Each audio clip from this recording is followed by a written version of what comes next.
बोलो सत्यनारायण भगवान की जय। आप सभी का हिंदू धर्म की कथाएं चैनल में हार्दिक स्वागत है। आज हम सुनेंगे माघ मास की पूर्णिमा के अवसर पर सत्यनारायण भगवान की कथा।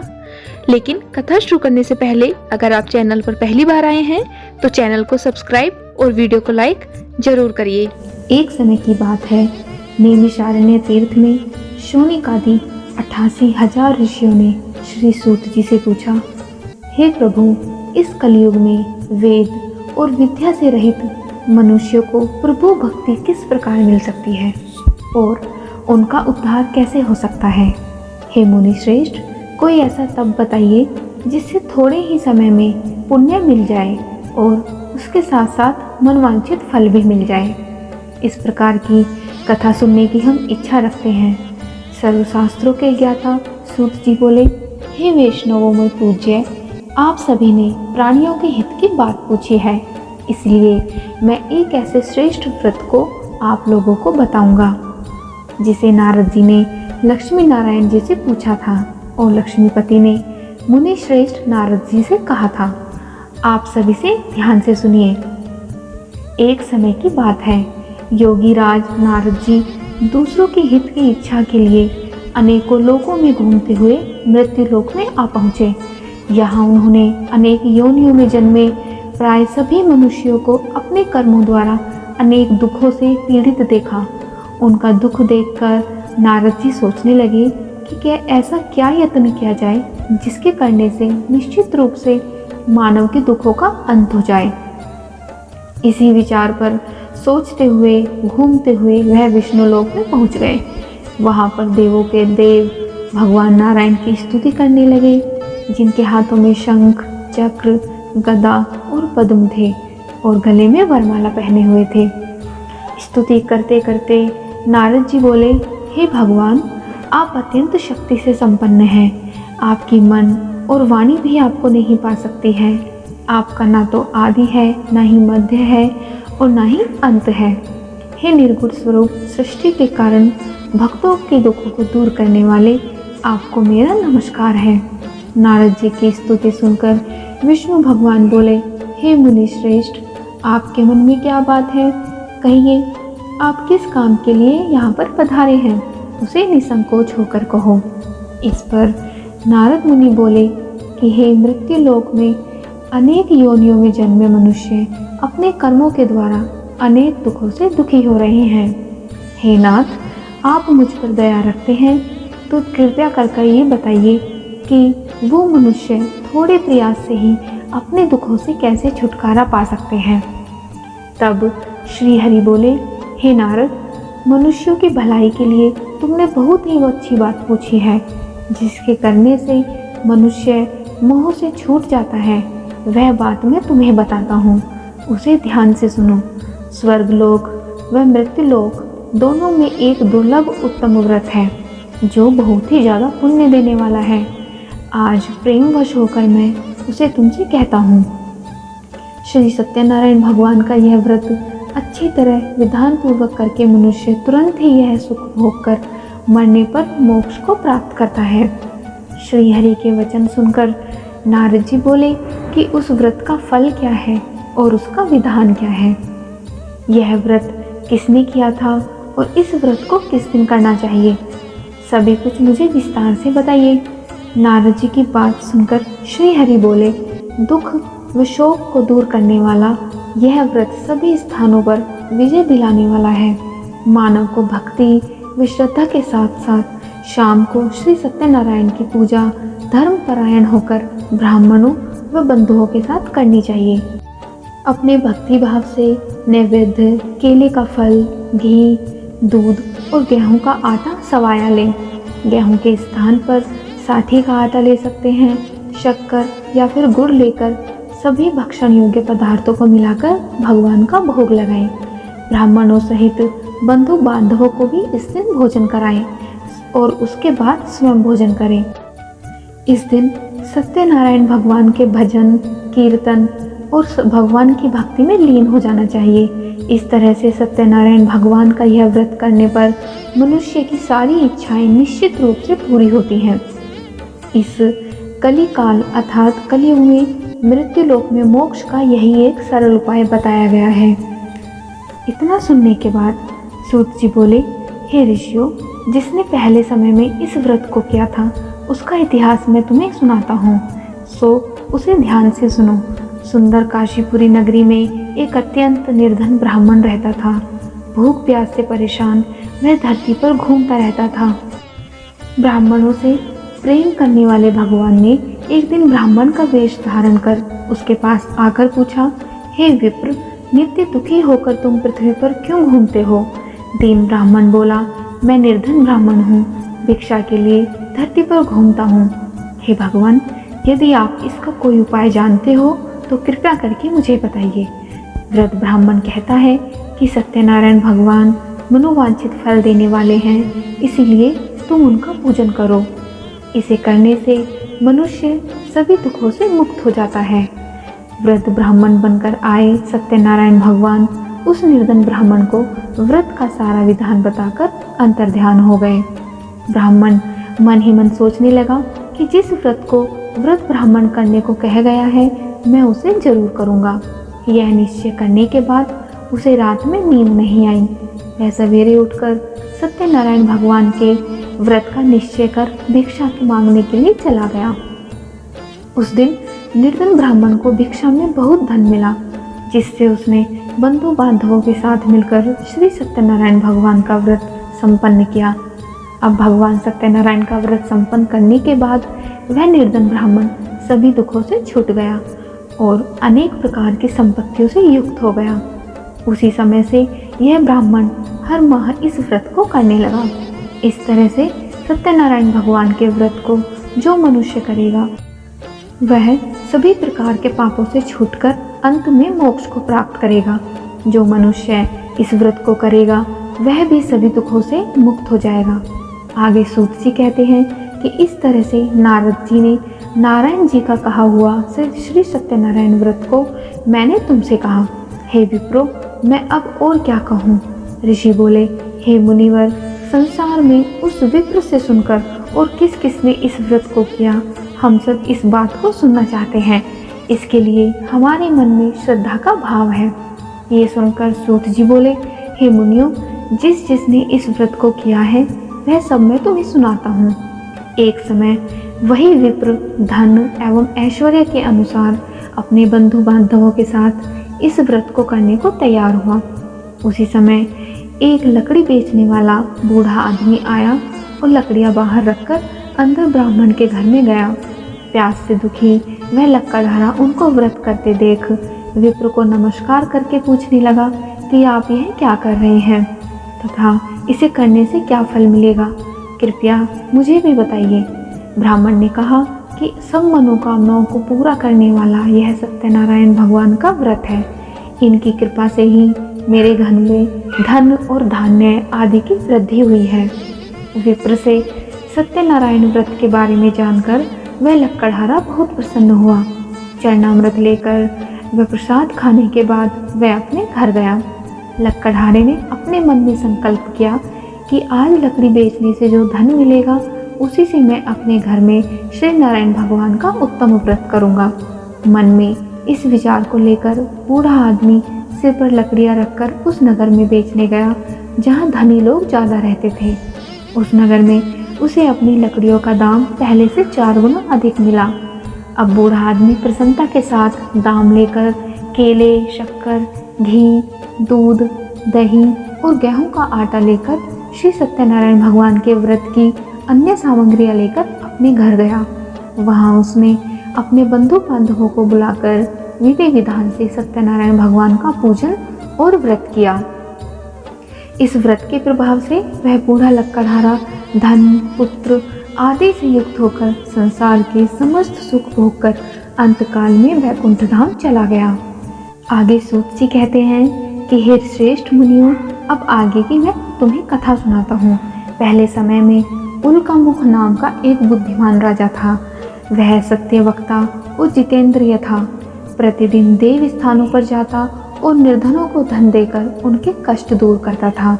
उसकी पत्नी कमल के समान मुख वाली तथा सती साध्वी थी। भद्रशिला नदी के तट पर उन दोनों ने श्री सत्यनारायण भगवान का व्रत किया। उसी समय साधु नाम का एक वेश्य आया। उसके पास व्यापार करने के लिए बहुत सा धन भी था। राजा को व्रत करते देखकर वह विनय के साथ पूछने लगा कि हे राजन, भक्ति भाव से पूर्ण होकर आप यह क्या कर रहे हैं? मैं सुनने की इच्छा रखता हूँ। कृपया आप मुझे बताइए कि आप ये सब क्या कर रहे हैं। तब राजा ने कहा, हे साधु, अपने बंधु बांधवों के साथ पुत्र आदि की प्राप्ति के लिए एक महाशक्तिमान श्री सत्यनारायण भगवान का व्रत और पूजन कर रहा हूँ। राजा के ऐसे वचन सुनकर साधु आदर के साथ बोला, हे राजन, मुझे भी इस व्रत का सारा विधान कहिए। आपके कथानुसार मैं भी इस व्रत को करूँगा। मेरे भी कोई संतान नहीं है और इस व्रत को करने से निश्चित रूप से मुझे संतान की प्राप्ति होगी। राजा से व्रत का सारा विधान सुनकर और व्यापार से निवृत्त हो वह साधु अपने घर गया। साधु वेश्य ने अपनी पत्नी को संतान देने वाले इस व्रत का वर्णन सुनाया और कहा कि जब मेरे संतान होगी तब मैं इस व्रत को करूँगा। साधु ने इस तरह के वचन अपनी पत्नी लीलावती से कहे। एक दिन लीलावती पति के साथ आनंदित हो सांसारिक धर्म में प्रवृत्त होकर सत्यनारायण भगवान की कृपा से गर्भवती हो गई और 10वें महीने में उसके गर्भ से एक सुंदर कन्या ने जन्म लिया। दिनों दिन वो कन्या ऐसे बढ़ने लगी जैसे कि शुक्ल पक्ष का चंद्रमा बढ़ता है। माता पिता ने अपनी कन्या का नाम कलावती रखा। समय बीतता गया। एक दिन लीलावती ने अपने मीठे शब्दों में अपने पति को याद दिलाया कि आपने सत्यनारायण भगवान के जिस व्रत को करने का संकल्प किया था उसे करने का समय आ गया है। आप इस व्रत को करिए।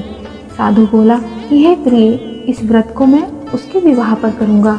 इस प्रकार अपनी पत्नी को आश्वासन देकर वह नगर को चला गया। कलावती पिता के घर में रह वृद्धि को प्राप्त हो गई। साधु ने एक बार नगर में अपनी कन्या को सखियों के साथ देखा तो तुरंत ही दूत को बुलाया और कहा कि मेरी कन्या के योग्य वर देख कर आओ। साधु की बात सुनकर दूत कंचन नगर में पहुंचा और वहां देखभाल कर लड़की के लिए सुयोग्य वाणिक पुत्र को लेकर आया।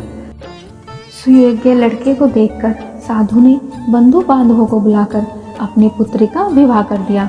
लेकिन दुर्भाग्य की बात ये थी कि साधु ने अभी तक भी सत्यनारायण भगवान का व्रत नहीं किया। इस पर श्री सत्यनारायण भगवान जी क्रोधित हो गए और श्राप दिया कि साधु को अत्यधिक दुख मिले। अपने कार्य में कुशल साधु बनिया जमाई को लेकर समुद्र के पास स्थित हो रत्नासारपुर नगर में गया। वहां जाकर दामाद और ससुर दोनों मिलकर चंद्रकेतु राजा के नगर में व्यापार करने लगे। एक दिन भगवान सत्यनारायण की माया से एक चोर राजा का धन चुराकर भाग रहा था। चोर ने राजा के सिपाहियों को अपना पीछा करते हुए देखा तो चुराया हुआ धन वहां पर रख दिया जहां साधु अपने जमाई के साथ ठहरा हुआ था। अब राजा के सिपाहियों ने साधु वैश्य के पास राजा का धन पड़ा देखा तो वह ससुर और जमाई दोनों को बांधकर प्रसन्नता से राजा के पास ले गए और कहा कि उन दोनों ने हमारा धन चुराया है और हम उन्हें पकड़कर ले आए हैं। अब आप आगे की कार्रवाई की आज्ञा दें। राजा की आज्ञा से उन दोनों को कठिन कारावास में डाल दिया गया और उनका सारा धन भी उनसे छीन लिया गया। श्री सत्यनारायण भगवान के श्राप से साधु की पत्नी भी बहुत दुखी हुई। घर में जो भी धन रखा था उसे चोर चुरा कर ले गए। शारीरिक तथा मानसिक पीड़ा और भूख प्यास से अति दुखी हो अन्न की चिंता में कलावती के ब्राह्मण के घर गई। वहां उसने श्री सत्यनारायण भगवान का व्रत होते देखा। फिर कथा भी सुनी। वह प्रसाद ग्रहण कर वह रात को घर वापस आ गई। तब माता ने कलावती से पूछा कि हे पुत्री, अब तक तुम कहाँ थी? तेरे मन में क्या है? कलावती ने अपनी माता से कहा, हे माता, मैंने एक ब्राह्मण के घर में श्री सत्यनारायण भगवान का व्रत देखा है। कन्या के वचन सुनकर लीलावती भगवान के पूजन की तैयारी करने में लग गई। लीलावती ने परिवार व बंधुओं सहित सत्यनारायण भगवान का पूजन किया और उनसे वर मांगा कि मेरे पति तथा जमाई शीघ्र ही घर वापस आ जाएं। साथ ही यह भी प्रार्थना की कि हम सबका अपराध क्षमा करें। श्री सत्यनारायण भगवान इस व्रत से संतुष्ट हो गए और राजा चंद्रकेतु को सपने में दर्शन देकर कहा, कि हे राजन, तुम उन दोनों वेश्यों को छोड़ दो और तुमने उनका जो धन लिया है उसे भी वापस कर दो। अगर तुमने ऐसा नहीं किया तो मैं तुम्हारा धन, राज्य और संतान सभी को नष्ट कर दूंगा। राजा को यह सब कहकर वह अंतर्ध्यान हो गए। प्रातःकाल ही सभा में राजा ने अपना सपना सुनाया। फिर बोले कि वणिक पुत्रों को कैद से मुक्त कर दो और उन्हें सभा में लेकर आओ। दोनों ने आते ही राजा को प्रणाम किया। फिर राजा ने अपनी मीठी वाणी में बोला, हे महानुभावों, भाग्यवश ऐसा कठिन दुख तुम्हें प्राप्त हुआ है, लेकिन अब तुम्हें कोई भी भय नहीं है।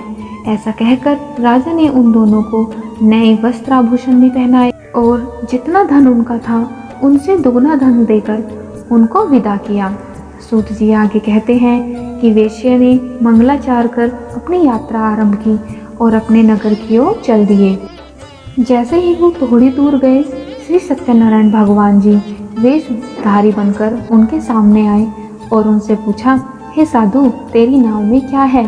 अभिवाणी वणिक हंसता हुआ बोला, हे दंडी, आप क्यों पूछते हो? क्या धन लेने की इच्छा है? मेरी नाव में तो बेल और पत्ते भरे हुए हैं। वेश्या ने कठोर वचन सुनकर भगवान बोले, तुम्हारा वचन सत्य हो। दंडी ऐसे वचन कह वहाँ से दूर चले गए। कुछ दूर जाकर समुद्र के किनारे पर बैठ गए।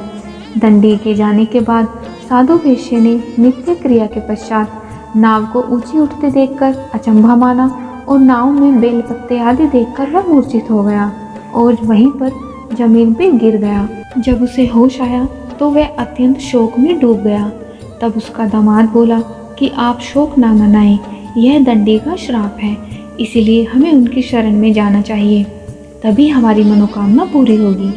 दामाद की ऐसी बात सुनकर वह दंडी के पास पहुंचा और अत्यंत भक्ति भाव नमस्कार करके बोला कि हे महाराज, मैंने आपसे जो जो असत्य वचन कहे थे उनके लिए मुझे क्षमा कर दें। ऐसा कहकर महान शोकातुर होकर वो रोने लगा। तब दंडी भगवान बोले, हे वणिक पुत्र, मेरी आज्ञा से बार बार तुम्हें दुख प्राप्त हुआ है, तो मेरी पूजा से विमुख हुआ। साधु बोला, हे भगवान, आपकी माया से ब्रह्मा आदि देवता भी आपके रूप को नहीं जानते, तब मैं अज्ञानी कैसे जान सकता हूँ? आप प्रसन्न होइए, अब मैं सामर्थ्य के अनुसार आपकी पूजा करूँगा। आप मेरी रक्षा करो और पहले के समान नौका में धन भर दो। साधु वैश्य के भक्तिपूर्वक वचन सुनकर भगवान प्रसन्न हो गए और उसकी इच्छा अनुसार वरदान देकर अंतर्ध्यान हो गए। उसके बाद ससुर और जमाई जब नाव पर आए तो नाव धन से भरी हुई थी। फिर वही अपने अन्य साथियों के साथ सत्यनारायण भगवान का पूजन कर अपने नगर को चल दिए। जब वे दोनों नगर के नज़दीक पहुँचे तो दूत को घर पर खबर करने के लिए भेज दिया। दूत साधु की पत्नी को प्रणाम कर बोलने लगा कि मालिक अपने दामाद सहित नगर के निकट आ गए हैं। दूत की ऐसी बातों को सुनकर साधु की पत्नी लीलावती ने बड़े हर्ष के साथ सत्यनारायण भगवान का पूजन कर अपनी पुत्री कलावती से कहा कि मैं अपने पति के दर्शन करने के लिए जाती हूँ, तो कार्य पूर्ण करके शीघ्र ही आ जाना। माता के ऐसे वचन सुनकर कलावती जल्दी जल्दी में प्रसाद छोड़कर अपने पति के पास चली गई। प्रसाद की अवज्ञा के कारण श्री सत्यनारायण भगवान रुष्ट हो गए और नाव सहित उसके पति को पानी में डुबो दिया। कलावती अपने पति को वहां ना पाकर रोती हुई जमीन पर गिर गई। नौका को डूबा हुआ देखकर व कन्या को रोता हुआ देखकर साधु दुखी होकर बोला कि हे प्रभु, मुझसे तथा मेरे परिवार से जो भूल हुई है उसे क्षमा करें। साधु के दीन वचन सुनकर श्री सत्यनारायण भगवान प्रसन्न हो गए और आकाशवाणी हुई कि हे साधु, तेरी कन्या मेरे प्रसाद को छोड़कर आई है, इसीलिए उसका पति अदृश्य हो गया है। यदि वह घर जाकर प्रसाद खाकर लौटती है तो इससे उसका पति अवश्य मिलेगा। ऐसी आकाशवाणी सुनकर कलावती घर पहुंचकर प्रसाद खाती है और फिर वापस आकर अपने पति के दर्शन करती है। उसके बाद साधु अपने बंधु बांधवों सहित श्री सत्यनारायण भगवान का विधि विधान से पूजन करता है और इस लोक का सुख भोग कर वह अंत में स्वर्ग को चला जाता है। सूत जी आगे कहते हैं कि हे ऋषियों, मैं तुम्हें एक और कथा सुनाता हूँ, उसे भी ध्यानपूर्वक सुनो। प्रजापालन में लीन तुंगध्वज नाम का एक राजा था। उसने भी भगवान का प्रसाद त्याग कर बहुत ही दुख सहन किया। एक बार वन में जाकर वन्य पशुओं को मारकर वह बड़ के पेड़ के नीचे आया। वहाँ उसने ग्वालों को भक्ति भाव से अपने बंधुओं सहित सत्यनारायण भगवान का पूजन करते देखा। अभिमानवश राजा ने उन्हें देखकर भी पूजा स्थान में नहीं गया और ना ही उसने भगवान को नमस्कार किया। ग्वालों ने राजा को प्रसाद दिया, लेकिन उसने वह प्रसाद भी नहीं खाया और प्रसाद को वहीं छोड़कर वह अपने नगर को चला गया। जब वह नगर में पहुंचा तो वहां सब कुछ तहस नहस हुआ पाया, तो वह शीघ्र ही समझ गया कि यह सब भगवान ने ही किया है। वह दोबारा उन ग्वालों के पास पहुंचा और विधि पूर्वक पूजा करके प्रसाद खाया, तो श्री सत्यनारायण भगवान की कृपा से जो उसने खोया था वो सब कुछ पहले जैसा ही हो गया और लंबे टाइम तक सुख भोगने के बाद मरणोपरांत भी उसे स्वर्गलोक की प्राप्ति हुई। जो मनुष्य परम दुर्लभ इस व्रत को करेगा तो भगवान सत्यनारायण की अनुकंपा से उसे धन और धान्य की प्राप्ति होगी। निर्धनी धनी हो जाता है और भयमुक्त हो जीवन बिताता है। संतानहीन को संतान मिलती है और संतान का सुख मिलता है और सारे मनोरथ पूर्ण होने पर मानव अंतकाल में वैकुंठ धाम को जाता है। श्री सूत जी बोले, जिन्होंने पहले इस व्रत को किया है अब उनके दूसरे जन्म की कथा कहता हूँ। वृद्ध शतानंद ब्राह्मण ने सुदामा का जन्म लेकर मोक्ष की प्राप्ति की। लकड़हारे ने अगले जन्म में निषाद बनकर मोक्ष प्राप्त किया। उल्कामुख नाम का राजा दशरथ होकर बैकुंठ को गए। साधु नाम के वेश्य ने मोर ध्वज बनकर अपने पुत्र को आरे से चीरकर मोक्ष पाया और महाराज तुंगध्वज ने स्वयं होकर भगवान में भक्ति युक्त हो कर्म कर मोक्ष पाया। ऐसे हैं सत्यनारायण भगवान, जिनकी कृपा से सब मोक्ष को वैकुंठ धाम को प्राप्त होते हैं। अगर आपको कथा अच्छी लगी हो तो कथा को लाइक और चैनल को सब्सक्राइब जरूर करिए।